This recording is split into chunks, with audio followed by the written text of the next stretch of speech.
Good morning. Yesterday at church, my pastor talked about, well, he did a series called Father. And it caused me to just want to just reiterate a few things that he was speaking about yesterday. He talked about how our connection with our earthly father can affect our connection with our heavenly father. He says that sometimes we don't have positive images of our earthly fathers, and sometimes we do have those positive images. But I know many people deal with absent fathers, which means fathers that are not in their lives. So you grow up in a single mother household, or you grow up with your grandmother.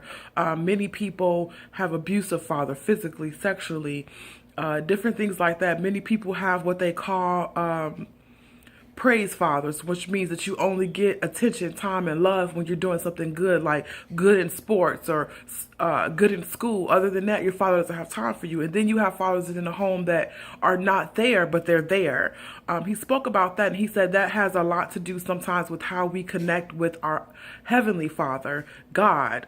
He also reiterated that there are three steps. It's us, the humans, and then there's the Son, which is Jesus Christ, and then there's God. And in order to get to God, you have to first go through Jesus Christ and believe in Jesus. He also talked about how Jesus spoke and said that no one can get through the Father without going through him first, and that the Father is in him and he is in the Father. And he also let us know that Jesus has also told us that he's in us. So if he's in us and the Father is in him, what does that tell us? That tells us that the Father is also within us. We just have to reach for it, reach for the stars, so to speak. So it just wanted me to just speak to people, just say a few things.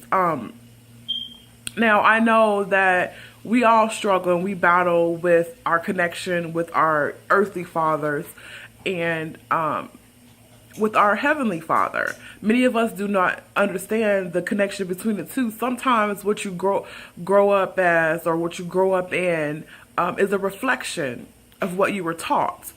And I just want to say, though, to some of the people who were lacking a father, or didn't have had a father, but they were like in and out of your life. Sometimes they were there, sometimes they was not there. I just want to say to you that don't allow that dysfunctional relationship with your earthly father affect your relationship with your heavenly Father. I know sometimes as women, I want to speak to the women just briefly. Sometimes as women, we seem to date the kind of man that our father is, or our father was. If you had a great and wonderful father, he taught you a lot of different things. If he was good to you in your life, you want a man who you look up to, like you look up to not look up to, but you want a man who is like your father, because that's the man you look up to. And then other women search for men to fill that void that their father did not have for them, or they did not have for their father, because of the fact that they were not in their lives.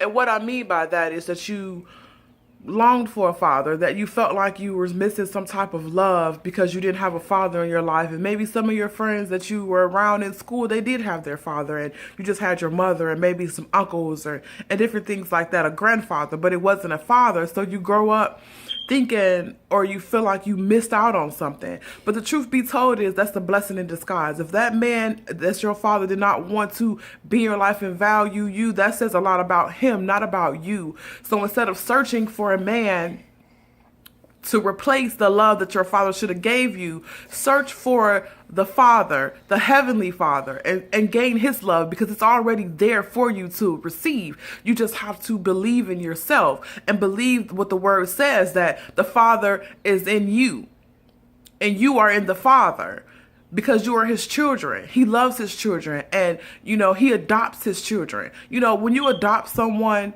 you get a choice. You make a choice.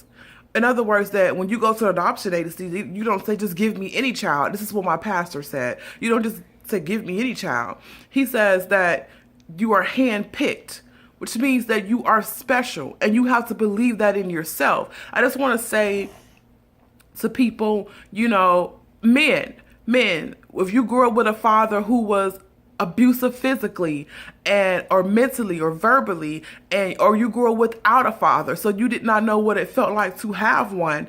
And then so your biggest thing is, excuse me, is to say, I'm going to grow up and I'm not going to be nothing like my father. I'm going to be in my kid's life. I'm going to do something. I'm going to do that.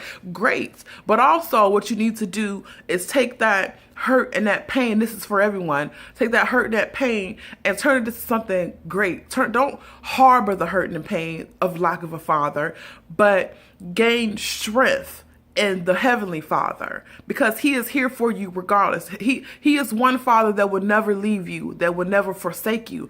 Our earthly fathers may let us down, but our Heavenly Father would never let us down. So I just want to let you guys know that no matter what type of father you had in your life, seek the Heavenly Father always and forever, because He is who grants all things. He is who blesses you. You are a chosen child, and He chooses you. He adopted you, and He wants to shower you with love and gifts and blessings and favor and mercy. And I know that many of us want to take hold of that. So I just here to tell you today that whatever situation that you were in or however you feel, don't harbor those feelings about a lack of a father, because you know what? You got a Heavenly Father, and He is greater than any other father that you can have.